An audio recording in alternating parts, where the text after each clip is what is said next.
इसी जीवन में आदमी दुख में है वो नरक में है, इसी जीवन में आदमी सुख में है वो स्वर्ग में है। बाहर कोई स्वर्ग नरक नहीं है, ये ध्यान रखना कि बाहर कुछ मिल जाएगा, कि कोई परिवार में गुजर जाए तो गया में जाके पिंडदान कराना, कुछ नहीं होगा। सदगुरु कबीर कहते हैं अंतिम संस्कार नाम है, अंतिम संस्कार हो गया, सब क्रिया हो गई, उसके बाद कुछ नहीं होता। जीते जी अगर कुछ किया तो समझो उसके निमित्त हुआ, मरने के बाद कुछ नहीं होगा। जीते जी हो सकता है। तो सदगुरु कबीर के ज्ञान को भी पाखंड की सीमा में मत बांधी। सदगुरु कबीर के ज्ञान वो निर्मल ज्ञान है, वो पावन ज्ञान है, जिस पर हमें चलना है, जिसे जीवन में उतारना है, जिस पर हमें आगे बढ़ना है। अभी सदगुरु कबीर की प्रतिमा लगी है। जिस दिन सदगुरु कबीर का ज्ञान आपके आचरण में उतर जाएगा, फिर आप देखोगे कि आपके हृदय में सदा कबीर साहब विराजमान है। सदगुरु कबीर वैसे भी प्रतिमाओं में नहीं होते, वो प्रतीक मात्र है। एक बात में समझ लीजिए आप सब कि यहां हम पाखंड की एक रत्ती बात नहीं कर रहे, हम सदगुरु कबीर की मूल बात कर रहे हैं, मूल ज्ञान की बात कर रहे हैं, जो खुद वो दूसरों का विरोध करते हैं, वही बात मैं कह रहा हूं। सदगुरु कहते हैं ना पत्थर में, ना पानी में, ना ब्रह्मांड आकाश में, खोजी होए तुरंत मिल जाऊं सब सांसों की श्वास में। इसलिए मैं कहता हूं कि इस चित्र में भी कबीर साहब नहीं है। तो फिर लोग कहेंगे तो लगाते क्यों हैं? तो लगाते हैं प्रेरणा लेने के लिए, प्रतीक मात्र है। चित्र प्रतीक हुआ करते हैं, और चित्र इसलिए लगाए जाते हैं क्योंकि उसके पीछे उनका महान चरित्र खड़ा होता है। हर किसी का चित्र नहीं बनता। तो सदगुरु कबीर का जो चित्र है वो प्रार्थना के लिए नहीं है। एक बात याद रखना, सदगुरु कबीर का जो चित्र है वो अगरबत्ती घुमाने के लिए नहीं है, वो प्रेरणा लेने के लिए है। नतमस्तक होकर के उनके जीवन चरित्र को याद करना और अपने जीवन में उतारना, इसलिए वो चित्र है। सदगुरु कबीर के चित्र को राम की तरह मत व्यवहार करने लग जाना। सदगुरु कबीर की प्रतिमा को कृष्ण की प्रतिमा और दुर्गा की प्रतिमा की तरह मत व्यवहार करने लग जाना, वरना सदगुरु कबीर के साथ हम वही कर बैठेंगे जो लोगों ने राम के साथ किया। तो सदगुरु कबीर की प्रतिमा सिर्फ प्रतीक है, वो जगाने के लिए है समाज को कि ये सदगुरु कबीर हैं और इनके पीछे इनका महानतम ज्ञान है, महानतम आचरण है, महानतम जीवन दर्शन है, वो हमें भी उतारना है। और अगर सदगुरु कबीर की बातें हृदय में आ गई तो समझना ये चित्र बाहर नहीं आपके भीतर बैठ जाएगा। और जिस दिन सदगुरु कबीर इस हृदय में विराजमान हो गए तो आपकी वाणी में, आपके आचरण में, आपके चिंतन में, आपके रोम रोम में वाणी सदगुरु कबीर साहब विराजमान हो गए।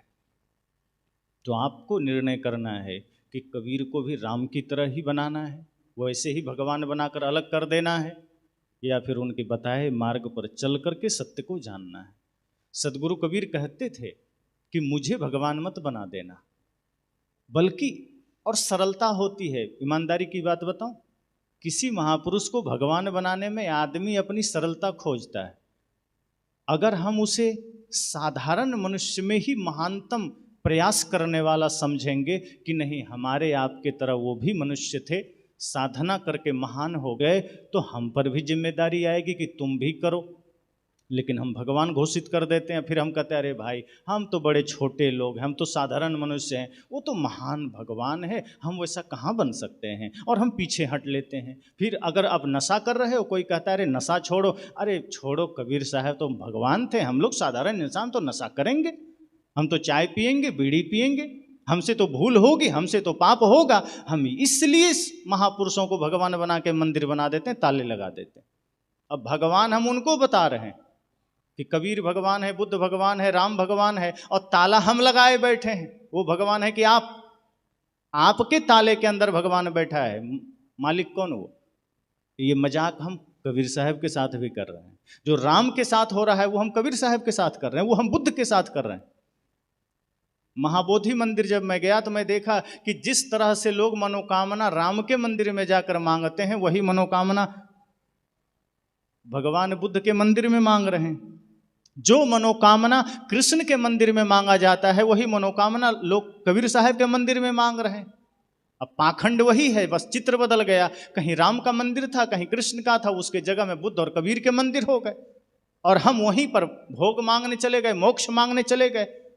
सदगुरु कहते हैं कोई आवे बेटा मांगे, यही गुसाई दीजिए जी, ऐसी है दीवानी दुनिया भक्ति भाव नहीं बूझे जी। कहा कोई आता है कबीर मंदिर में कि प्रभु हमें नौकरी दे दो, कोई कहता है हमें मुकदमा में विजयी दे दो, कोई कहता है बेटा दे दो, कोई कहता है सोना चांदी दे दो। सदगुरु कहते हैं ये पाखंड है। गुरु से कभी भी सोना चांदी मांगने मत चले जाना। गुरु से मांगने के लिए धन दौलत नहीं है। अगर गुरु के पास जाओ, सदगुरु कबीर से कुछ मांगना हो, हालांकि सदगुरु कबीर से मांग ही नहीं सकते क्योंकि वो शरीर में तो नहीं है, लेकिन वर्तमान में जो गुरु संत होते हैं वो सदगुरु कबीर के ज्ञान को हमें दर्शाने वाले होते हैं। तो वर्तमान गुरु ही मानो हमारे सदगुरु कबीर हैं। तो अगर हम उनके सामने चले गए और कुछ मांगना पड़े तो संत गुरुजनों से सोना चांदी मत मांग लेना, मुकदमे में विजय का आशीर्वाद मत मांगने चले जाना, साड़ी मत मांगने चले जाना, कपड़े लत्ते कुछ नहीं, घर मकान कुछ नहीं। ये कहना गुरुदेव शरीर मिला है, इस शरीर से श्रम करके हम 2 रोटी की व्यवस्था कर लेंगे, शरीर को भोजन चाहिए, कपड़ा चाहिए, वो मैं कर लूंगा, पर आप तो इतनी कृपा करना कि ये मन कभी कमजोर न पड़े आपकी भक्ति करने में। आप तो ऐसा आशीर्वाद देना कि मन में भक्ति बनी रहे, ये मन सत्य मार्ग में लगा रहे, ये मन प्रेम में लगा रहे, और गुरु से कुछ मत मांगना। लेकिन हम गुरु से भी यही मांगने लगते हैं। सदगुरु कबीर के बड़े बड़े मंदिर बन गए। मैं कई बार सोचता हूं कि सदगुरु कबीर को हमने क्या बना दिया। दूसरे लोगों पर हम हंसते हैं कि देखो राम के मंदिर जा रहा है, ये देखो वैष्णव देवी जा रहा है, क्या मांगेगा, क्या देगा इसका देवी। वही काम हम कर रहे हैं तो हमारे लिए तो और दुर्भाग्य की बात है। कम से कम राम कृष्ण शिव और दुर्गा के लिए तो मान्यता है कि वो देते हैं, इसलिए लोग जाते हैं। कबीर साहब के बारे में तो यह मान्यता है कि वो तो बिल्कुल पाखंड विरोधी हैं। वे तो मंदिर मस्जिद मानते ही नहीं बाहर, वे तो कहते हैं घर मंदिर बनाओ।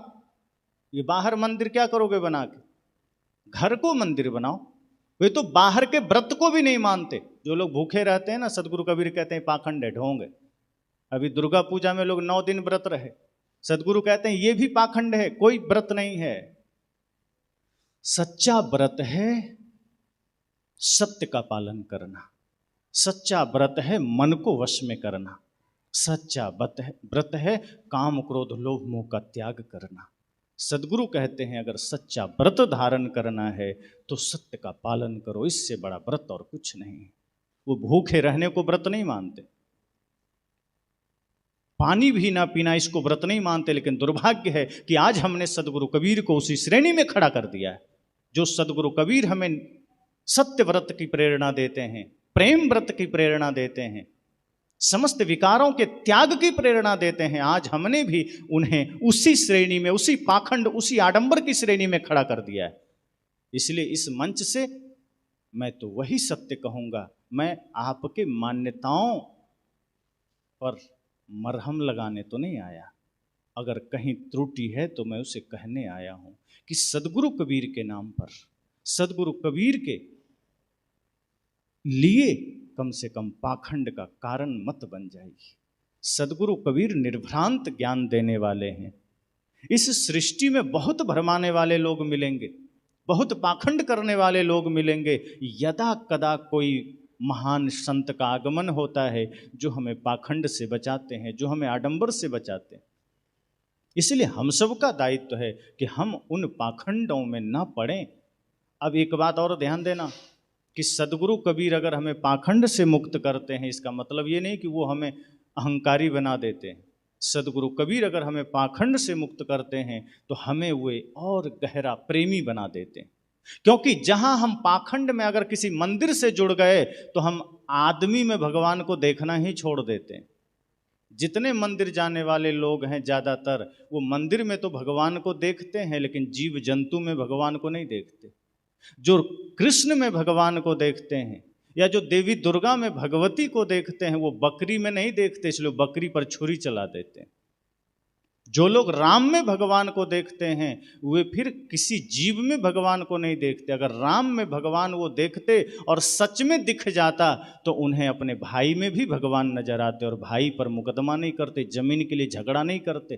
पर आज राम भक्तों को देख लो, कोर्ट में खड़ा है, किस लिए? तो जमीन का विवाद है। अरे कम से कम राम जी से इतनी तो प्रेरणा ले लो कि जो राम अपने भाई के लिए गद्दी छोड़ के जंगल चले गए, कम से कम उस राम से इतना तो सीख लो कि हम राम के भक्त हैं और अपने भाई पर मुकदमा कैसे कर रहे हैं। अगर राम भरत के लिए छोड़ सकते हैं तो आप भी राम भक्त हो, छोड़ दो। लेकिन नहीं, राम का भी हम वही हाल कर रहे हैं, कृष्ण का भी वही कर रहे हैं। और दुख तो इसलिए हो रहा है कि आज हमने सदगुरु कबीर का भी वही हाल किया है। सदगुरु कबीर की वाणियां हमारे मस्तिष्क में तो है, हृदय में नहीं है। दो तरह से हम सदगुरु कबीर की वाणियों को पढ़ते हैं, एक है हृदयस्थ करना, एक है कंठस्थ करना। कंठस्थ बहुतों को हो जाता है। अब कंठस्थ का मतलब क्या है? जो कंठ में आके अस्त हो जाए, यहीं स्थित हो जाए, स्थित हो गया यहीं, यहां से नीचे नहीं उतरा। लेकिन उल्टा करते हैं, किसी ने गाली दिया उसको हृदयस्थ कर लेते हैं, सद्गुरु संत ज्ञान देते हैं उसको कंठस्थ कर लेते हैं। गाली को कंठ में नहीं रोकते, निंदा को, चुगली को, शिकायत को कंठ में नहीं रोकते, ज्ञान को यहीं रोक लेते हैं। और जो कोई गाली दे दिया तो हृदय में उतार लेते हैं, फिर लाठी लेके झगड़ने लग जाते हैं। सदगुरु कहते हैं बुरी बातें कोई कह दे, कोई गलत कह दे, कोई गाली दे दे, कोई निंदा कर दे, तो उसको यहीं रोक लेना, भीतर मत आने देना, हृदय में तो सिर्फ ज्ञान को उतरने देना। तो आज इस सदगुरु कबीर के क्रांतिकारी विचार मंच से आप सबके लिए वही शब्द मैं कहूँगा कि सदगुरु कबीर ने जिस पाखंड का, जिस आडंबर का विरोध किया, सदगुरु कबीर को उस पाखंड के श्रेणी में खड़ा नहीं करना है, उनको उस पाखंड के घेरे में खड़ा नहीं करना है। वो निर्भ्रांत हैं, उनके विचारों को जीवन में उतारिए, तभी सच्चे कबीरपंथी हो सकते हैं, तभी सच्चे सदगुरु कबीर के अनुयायी हो सकते हैं। मैं तो बार बार कहता हूं, सदगुरु कबीर का अनुयायी वह नहीं है जो गले में माला धारण कर लिया, सदगुरु कबीर का अनुयायी वह भी नहीं है जो सदगुरु कबीर के चित्र को घर में टांग लिया, सदगुरु कबीर का अनुयायी वह भी नहीं है जो बीजक ग्रंथ के एक एक शब्द को पढ़ लिया। सदगुरु कबीर का अनुयायी वह है जो इस भाव में उतर गया कि सब घट मेरो साइयां सुनी सेज न कोय, बलिहारी वह घट की जागट प्रगट हो, कि ऐसी बानी बोलिए मन का आपा खोय, औरन को शीतल करे आपो ही शीतल होय, मधुर वचन है औषधि कटुक वचन है तीर, श्रवण द्वार होय संचरे साले सकल शरीर। जब इस भाव में उतरेंगे कि प्रेम गलियति सांकरी जामे दो न समाए, जब मैं था तब हरि नहीं अब हरि है मैं नाय, जब इस दर्शन को जीवन में उतारेंगे तो समझ जाना सदगुरु कबीर आपके रग रग में उतर गए। तो सदगुरु कबीर ये नहीं कहते कि तीर्थ में जाके डुबकी लगा लो, सदगुरु कबीर ये नहीं कहते कि गंगा में डुबकी लगाओ तो मोक्ष मिलेगा, कि किसी गिरिकंदरा गुफा में किसी देवी किसी देवता का दर्शन करो तो मोक्ष मिलेगा। ये आडंबर की बात वो नहीं करते। वे हमें कहते हैं कि अपने मन को ऐसा निर्मल बनाओ कि आपका घर, आपका आंगन, आपका दुकान तीर्थ बन सके। बाहर तीर्थ करने जाते हो, घर को कबाड़खाना बना रखे हो। वे कहते हैं कि बाहर तो तीर्थ कर आया और घर है कबाड़खाना, यहां आकर के आपका मन वही गंदा हो गया, वही छल, वही कपट, वही ईर्ष्या, वही द्वेष, वही माता का अनादर, पिता का अनादर, गुरु का अनादर, भाई के साथ धोखा, पत्नी के साथ धोखा। तो तीर्थों में तो धार्मिक बने थे, गंगा नहाने जब गए थे तो धार्मिक बने थे, वैष्णव देवी की यात्रा में गए थे तो धार्मिक बन गए थे, और घर आए तो अधार्मिक हो गए। सदगुरु कहते हैं मैं ऐसे तीर्थ को नहीं मानता। जिस दिन आपका मन निर्मल होगा, आप जहां जहां कदम रखोगे वो तीर्थ बन जाएगा। और एक बात और है, मैं अक्सर कहा करता हूं कि सदगुरु कबीर आपको मंदिर से मुक्त नहीं करते। वो नहीं कहते कि मैं तुम्हें मंदिर से मुक्त कर रहा हूं, वे कहते हैं मैं ईंट पत्थर के मंदिर से मुक्त कर रहा हूं, चैतन्य मंदिर से मुक्त नहीं कर रहा हूं। अब वो मंदिर कौन सा है? बाहर के मंदिर में तो ईंट लग गई, सीमेंट लग गया, चूना लग गया, मंदिर बन गया। सदगुरु कहते हैं नहीं, मैं उस मंदिर की बात कर रहा हूं जिसमें ईंट इंसानियत की हो, मैं उस मंदिर की बात कर रहा हूं जहां चूना चरित्र का हो, मैं उस मंदिर की बात कर रहा हूं जहां सीमेंट सत्य का हो। और जरा कल्पना करिए कि एक ऐसा मंदिर जहां ईंट इंसानियत का हो, एक ऐसा मंदिर जहां चूना चरित्र का हो, एक ऐसा मंदिर जहां सीमेंट सत्य का हो, वो मंदिर कैसा होगा? वो चलता फिरता मंदिर, देह देवालय, जहां देह, जहां आप वही देवालय बन गया, जहां आप वही मंदिर बन गया, जहां आपके कदम पड़ेंगे वही तीर्थ बन गया। फिर आप साहब ने कहा ना, जह जह डोलों सो परिक्रमा, जो कुछ करो सो पूजा। और यही बात गुरु रविदास ने कहा कि मन चंगा तो कठौते में गंगा। उन्होंने नहीं कहा कि मन गंदा रखो और फिर गंगा चले जाओ तो डुबकी लगाओ तो गंगा में स्नान हो गया। वे कहते रहे निर्मल करो न मन, पवित्र कर लो मन। तो आपके घर में आपके जग, आपके गिलास, आपके कठौते में रखा हुआ जल भी गंगा जल से भी बढ़िया है। और यदि मन गंदा है, मन में कुविचार है, मन में छल है, मन में कपट है, तो गंगा में बैठे रहो डुबकी लगा के, तब भी आप गंगा में नहीं हो। अगर मन में गंदगी है तो मंदिर जाओ, चाहे मस्जिद जाओ, गिरजाघर जाओ, चाहे गुरुद्वारे जाओ, मन अगर गंदा है तो आप मंदिर में हो ही नहीं। और मन निर्मल है तो आप मंदिर से बाहर ही नहीं हो। फिर तो ये पूरी धरा मंदिर बन जाता है। अगर मन निर्मल हो गया तो जहां जहां कदम रखोगे सब मंदिर है। तो सदगुरु कहते हैं मैं तुम्हें सीमेंट और ईंट के मंदिर से मुक्त करता हूं, लेकिन ऐसा जीवन जीने की प्रेरणा देता हूं कि जहां रहो वही मंदिर हो जाए, जो करो वही पूजा हो जाए। अब अलग से हम पूजा कराने जाते हैं, सुबह उठते हैं, जैसे दैनिकचर्या है ना, कुछ लोग मंदिर चले गए, कुछ लोग कबीर साहब के मंदिर, कोई राम के, कोई कृष्ण के, सब तरह से लोग हैं। किन्हीं को कोई पसंद आए, किन्हीं को कोई। अब वहाँ जाके हम क्या करते हैं, पुष्प लेते हैं, कुछ आरती जला लेते हैं, अगरबत्ती घुमा लेते हैं, कुछ मंत्र कुछ प्रार्थना गा करके हम निकल लेते हैं।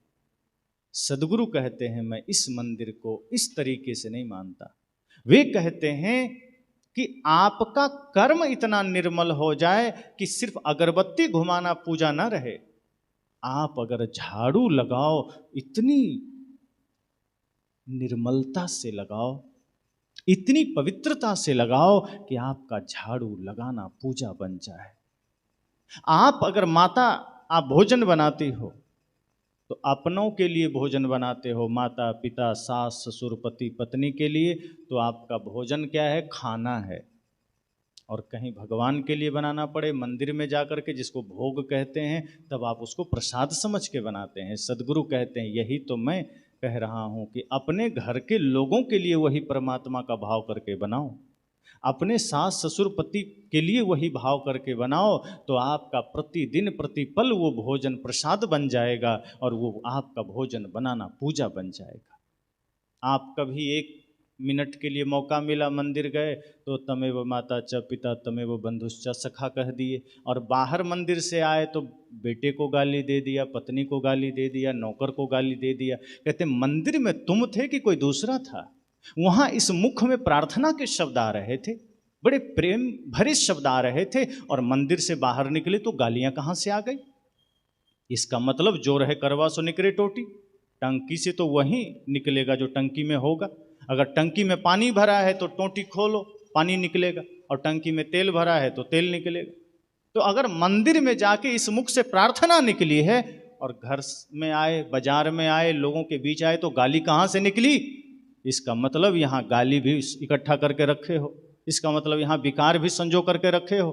सदगुरु कहते हैं मैं इसे प्रार्थना मानता ही नहीं हूँ, बल्कि प्रार्थना में उसे मानता हूं कि मंदिर भले ही तुम कभी ना जाओ, लेकिन जहां भी जाओ अगर इस मुख से सत्य और मीठा वचन निकलता है तो समझना हर क्षण प्रार्थना है, हर क्षण मंत्र है। तो यह दर्शन सदगुरु कबीर देते हैं। लेकिन हमने आज सदगुरु कबीर के साथ बड़ा अन्याय किया है, और यह बात सिर्फ पंजाब की बात नहीं है, पूरी धरती की बात है। जहाँ जहाँ सदगुरु कबीर को मानने वाले हैं वो सब ने आज सदगुरु कबीर को भी राम की तरह बना करके कैद कर दिया है। सदगुरु कबीर के विचारों को जीवन में उतारने का प्रयास नहीं किया, सदगुरु कबीर के ज्ञान को अपने आचरण में उतारने का प्रयास नहीं किया। आज हमने उनके ग्रंथ को, आज हमने उनकी मूर्ति को मंदिर बना करके कैद कर दिया, और हमने क्या कहा कि हे सदगुरु आप वहीं रहो, कभी कभी आ जाएंगे पूजा करने, कभी कभी आ जाएंगे अगरबत्ती चढ़ाने, फूल चढ़ाने, बाकी समय तो हमें प्रपंच में ही जीना है। सदगुरु कबीर हमारे जीवन में ना आ जाएं, इसलिए हमने उन्हें मंदिर बना के कैद कर दिया। जिस सदगुरु कबीर को, जिस भगवान बुद्ध को हृदय में उतारना था, इस हृदय रूपी मंदिर में कैद करना था, उन्हें हमने मंदिर में कैद कर दिया। सदगुरु कबीर कहते हैं प्रेरणा लेने के लिए स्मारक बनाओ, मंदिर बनाओ, कोई हर्ज नहीं, लेकिन ये ध्यान रखना कि वो मंदिर प्रेम का प्रतीक बन सके, सत्य का प्रतीक बन सके। अगर आप सदगुरु कबीर का कोई स्मारक बना लिए, कोई मंदिर बना लिए, तो इतना ही ध्यान रखिए कि वो राम के मंदिर की तरह न बन जाए। कि भोग मोक्ष का केंद्र बन जाए। सदगुरु कबीर का मंदिर अगर बनाइए तो इस संकल्प से बनाइए कि जो भी व्यक्ति यहाँ आवे या हम अगर यहाँ रहते हैं तो सदगुरु कबीर की वाणी सबके हृदय में जाना चाहिए, सदगुरु कबीर का ज्ञान सबके हृदय में जाना चाहिए। सदगुरु कबीर कर्म की बात करते हैं, कर्म की पवित्रता की बात करते हैं। इसलिए मैंने कहा कि सदगुरु कबीर कर्मकांड का विरोधी हैं। वो कर्मकांड कोई भी करे, अगर वो कोई ब्राह्मण करता है तो भी उसका विरोधी हैं, और कोई कबीर पंथ में आके कर्मकांड करता है तो सदगुरु कबीर उसे भी ब्राह्मण ही कहते हैं। वे कहते हैं कि पाखंड करने वाला किसी भी जाति का हो, किसी भी मत पंथ का हो, वो ब्राह्मण है, अर्थात ब्राह्मण कर्म करने वाला है। वैसे तो अर्थ बढ़िया है, ब्रह्म जानाति इति ब्राह्मण, जो ब्रह्म को जानता है वो ब्राह्मण है। ब्राह्मण का अर्थ सरल भी है और गहरा भी है, लेकिन उसका पालन जो नहीं करते, वो तो सदगुरु तो कहते हैं कि जो ब्रह्म का आचरण कर ले कोई भी ब्राह्मण हो जाएगा। अब ब्रह्म का आचरण क्या है? वही सत्य को धारण कर लो, प्रेम को धारण कर लो, करुणा को धारण कर लो, हर कोई ब्राह्मण है। सदगुरु कबीर ये थोड़े कहते हैं कि कोई जन्म से ब्राह्मण है, जन्म ना जायते शूद्र। ऋषियों ने कहा जो जन्म लेता है जन्म से सब शूद्र है। संस्कार भवति द्विज, जो संस्कार ग्रहण करता है, अपने जीवन को सजाता है ज्ञान भक्ति वैराग्य से, जो मन को निर्मल करता है, फिर वो द्विज बन जाता है। कोई भी हो सकता है। ये जाति सूचक यहाँ नहीं है, ब्राह्मण या द्विज ये जाति सूचक नहीं है, ये अवस्था है। कि जैसे आप छोटे छोटे बच्चे भी यहाँ बैठे हैं, वो पढ़ रहे हैं, वो विद्यार्थी हैं। अब विद्यार्थी कोई जाति नहीं है, ये अवस्था है। वो पढ़ रहा है तो विद्यार्थी है, और उसी में से पढ़ के कोई प्रोफेसर हो गया, कोई डॉक्टर हो गया, कोई इंजीनियर हो गया, तो पद बदल गया। इसी तरह से ये मनुष्य है, ये पढ़ लिख करके अर्थात भक्ति करके यही भक्त बन जाता है, साधना करके यही साधक बन जाता है, पूजा करके यही पुजारी बन जाता है, यही साधु बन जाता है, यही श्रेष्ठ आत्मा बन जाता है। और अगर यह अपना कल्याण कर लेता है यही परमात्मा बन जाता है। अलग कहाँ है? यही श्रेष्ठ कर्म को धारण करता है, यही ब्राह्मण हो जाता है। इसलिए मैंने कहा कि सदगुरु कबीर बिल्कुल साफ सुथरी बात करते हैं। वे आडंबर की बात नहीं करते, पाखंड की बात नहीं करते। अब यहाँ विचार यह करना है कि हम ये बात रटते तो जरूर हैं मंचों से कि सदगुरु कबीर आडंबर नहीं करते, सदगुरु कबीर पाखंड नहीं करते, पर हम करते चले जाते हैं। हमारा ज्ञान वहीं तक सीमित हो जाता है कि हम जरूर पाखंड करेंगे, हम आडंबर करेंगे। मैं कितने जगह जाता हूँ, भारत के कई जगहों में जाना होता है, तो मैं देखता हूं कि जो सदगुरु कबीर को मानने वाले लोग हैं वो भी पिंडदान करने गया जाते हैं। अभी पिंडदान का समय था, मैं कितने ऐसे कबीरपंथियों को देखा जो अपने पूर्वजों का पिंडदान करने गया चले गए। तो एक सज्जन मेरे पास आए, उन्होंने कहा गुरुजी हम अपने पुत्र का पिंडदान करने गए थे, पुत्र गुजर गया था। मैंने कहा क्यों? कहा ताकि उसकी आत्मा को मुक्ति मिल सके। मैंने कहा आप सदगुरु कबीर को मानने वाले लोग हैं, और सदगुरु कबीर यह कहते हैं कि जियत न तरे तो मुए का तरी हो। अगर जिंदा रहते तरना ना हुआ, जिंदा रहते मोक्ष ना मिला, तो मरने के बाद किसी में यह सामर्थ्य नहीं कि वो आपको मुक्ति दे सके, स्वर्ग दे सके। जो आडंबर है, जो पाखंड है, उसमें मत पड़ना। सदगुरु कबीर ने कहा कि जिंदा रहते ही कुछ किया जा सकता है। अब इस पर विचार हम नहीं करते, हम भी वही करने लग जाते हैं, वही कर्मकांड, वही छल, वही पाखंड, वही भ्रम। इसलिए सदगुरु कबीर कहते नहीं आप तो मुक्त हो जाओ। पर हम वैसा करते हैं कि जैसे कई बार बच्चा जिद करता है, शांति से आप सब बैठ जाएं। जैसे कई बार बच्चा शाम रात्रि में चंद्रमा को देखकर जिद करता है कि वो क्या है, वो मुझे चाहिए। या कई बार माताएं दिखाती है कि देखो वो चंद्रमा है, देखो जरा, रो रहा होता है। तो बच्चा जब रो रहा होता है तो माँ इशारा करती है उंगली से कि ये देखो चंद्रमा। तो बच्चा चंद्रमा की तरफ नहीं देखता है, वो बार बार माँ की उंगली पकड़ लेता है। माँ कहती ये नहीं, उधर देखो। बच्चा फिर उंगली पकड़ लेता है। बच्चे को लगता है कि इस उंगली को ही पकड़ना है, यही चंद्रमा है। यही काम हम करते हैं। गुरु हमें इशारा करते हैं, संत हमें इशारा करते हैं कि ये मुक्ति का मार्ग है, ये प्रेम का मार्ग है, ये सत्य का मार्ग है, हम भी गुरु का हाथ पकड़ लेते हैं कि यही मार्ग होगा। गुरु उंगली से इशारा करते हैं कि सत्य का मार्ग कुछ और है, हम गुरु की उंगली पकड़ लेते हैं। इसको और स्पष्ट समझें। यहाँ से आपको मान लीजिए कहीं भी जाना हो, किसी भी दिशा में, चाहे आप लुधियाना जाएं, चाहे आप अमृतसर जाएं, तो जब सड़क में आप निकलते हैं तो मार्ग में मील का पत्थर मिलता है जहाँ किलोमीटर लिखा होता है। अब जैसे आप अमृतसर जा रहे हैं, मुझे जानकारी नहीं कितना किलोमीटर है, पर उसमें लिखा होगा जो भी 40, 50, 100 कुछ तो लिखा होगा। अब कोई आदमी ये सोचे कि लिखा है इसमें अमृतसर, इसका मतलब यही अमृतसर होगा, और पकड़ ले सीने से लगा ले कि मिल गया अमृतसर, पहुंच गया वो। लिखा हुआ तो है उसमें अमृतसर, लेकिन व्यक्ति ध्यान नहीं दिया कि नीचे कुछ लिखा और भी है, 100, 50 कुछ तो लिखा है। और अगर मान लो 100 किलोमीटर लिखा है, इसका मतलब अमृतसर अभी आपसे 100 किलोमीटर दूर है। अभी उस पत्थर पर मत रुक जाना, अभी वहीं मत अटक जाना। अगर उस लिखे हुए को पकड़ लोगे तो 100 किलोमीटर दूर रह जाओगे अमृतसर से। लेकिन जब आप आगे बढ़ते जाएंगे, पुनः पत्थर आएगा 99, 98, 97, 96, 95, ऐसे करते करते 10, 9, 8, 7, 6, 5, 4, 3, 2, 1, तब भी आप अमृतसर से दूर हैं। कब अमृतसर पहुंचेंगे? जब अमृतसर 0 अर्थात संख्या खत्म हो गई, अब अमृतसर आ गया। इसी तरह से जब तक बाहर का आडंबर आपके जीवन में है, जब तक आप बाह्य चीजों को पकड़ रखे हैं, चाहे गुरु के शरीर को पकड़ लो, चाहे गुरु के ग्रंथ को पकड़ लो, चाहे उनकी उंगली को पकड़ लो, आप मोक्ष से, मुक्ति से, सत्य से दूर रहोगे। ये गुरु उंगलियां इसलिए पकड़ाते हैं ताकि बाहर की उंगलियों को छोड़कर आप गुरु की उंगली पकड़ सकें। लेकिन एक समय ऐसा आता है जब उस उंगली को भी छोड़ के आगे बढ़ जाना होता है। एक समय ऐसा आता है जब गुरु इशारा करते हैं ग्रंथ के माध्यम से, अपनी बातें रखते हैं शास्त्र के माध्यम से, लेकिन एक वक्त ऐसा आता है जब शास्त्र का ध्यान करके हम आगे बढ़ते हैं। इसको भी हम समझ लें। जैसे मैं जब चला तो पहले मैं क्या सोचा, जब मैं आश्रम से निकला तो मैं सीधे यह सोचा पंजाब जा रहा हूं। मैं डायरेक्ट तो नहीं बोला इस जगह, ये भवन में जा रहा हूं, पंजाब जा रहा हूं। लेकिन जब मैं लगभग यात्रा कर लिया, आधी यात्रा आ गया, जब लोग पूछने लगे अब कहाँ जा रहे हैं, तब मैंने कहा जालंधर जा रहा हूं। अब पंजाब का दायरा घटा, जालंधर केंद्र में आ गया। जब जालंधर में उतर गए, तब हम किसी से कहते हमको जालंधर जाना है तो लोग पागल समझते कि नहीं, अरे वहीं खड़े हो, अब कहाँ जालंधर, अब कोई एड्रेस बताओ। तो संजोग से प्रोफेसर साहब लेने पहुंच गए, वो मुझे निवास पर लाए, आश्रम पर लाए।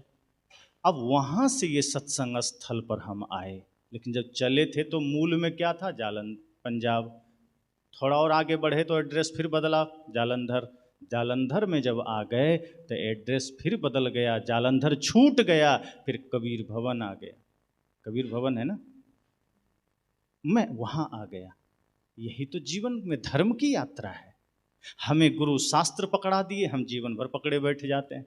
हम गुरु का चित्र पकड़े बैठ जाते हैं, हम गुरु का मंदिर पकड़े बैठ जाते हैं। अरे वो जब चलना आरंभ करते हैं तो एक समझो पता है, एक एड्रेस है कि चलो ठीक है, आरंभ में हम गुरु को ही एक माध्यम बना लेते हैं, हम शास्त्र को माध्यम बना लेते हैं। और जब थोड़ा निकट पहुंचो तो वहां से भी मुक्त होना है। हम जड़ बन जाते हैं कि नहीं, हम इसको छोड़ नहीं सकते। ग्रंथ पकड़ने के लिए नहीं है, ग्रंथ छुड़ाने के लिए है। सदगुरु कबीर का ज्ञान आपको कहीं अटकाने के लिए नहीं है, सब जगह से आपको हटाने के लिए है। जैसे आपके पैर में कांटे गड़ जाएं तो आप क्या करते हैं, दूसरा कांटा लाते हैं ना। एक कांटा गड़ा है, दूसरा आप लेकर आते हैं। अब जो गड़ा है, दूसरे कांटे से आपने गड़े हुए कांटे को निकाल दिया। तो जो समझदार आदमी होता है वो क्या करता है कि जो गड़ा हुआ कांटा था वो भी फेंक देता है, और जिससे निकाला उसको भी फेंक दिया। और कोई कहे कि नहीं, जिससे निकाले हैं उसको क्यों फेंक दें, वो तो बढ़िया कांटा है, उसको जेब में रख लेते हैं। और जहां जेब में रख लिया तो उठते बैठते कभी वही गड़ जाएगा, और अगर वो गड़ गया तब फिर क्या करोगे, फिर दूसरा कांटा लाओगे। जो ग्रंथ हमें माया से निकालता है, जो ग्रंथ हमें भ्रम से निकालता है, एक समय ऐसा आता है कि फिर हम उसे ही माया बना लेते हैं, उसे ही भ्रम बना लेते हैं। सदगुरु कहते हैं नहीं, एक समय जब आता है कि आपको शास्त्र मार्गदर्शन दिया। एक समय आता है जब गुरु ने मार्गदर्शन दिया, पर एक समय ऐसा भी आना चाहिए जब आप आगे बढ़ते जाओ और जब मुक्ति में आना है, मोक्ष को पाना है, तो धीरे धीरे शास्त्र से, शब्द से, धीरे धीरे संसार के समस्त क्रियाओं से मुक्त हो जाना है।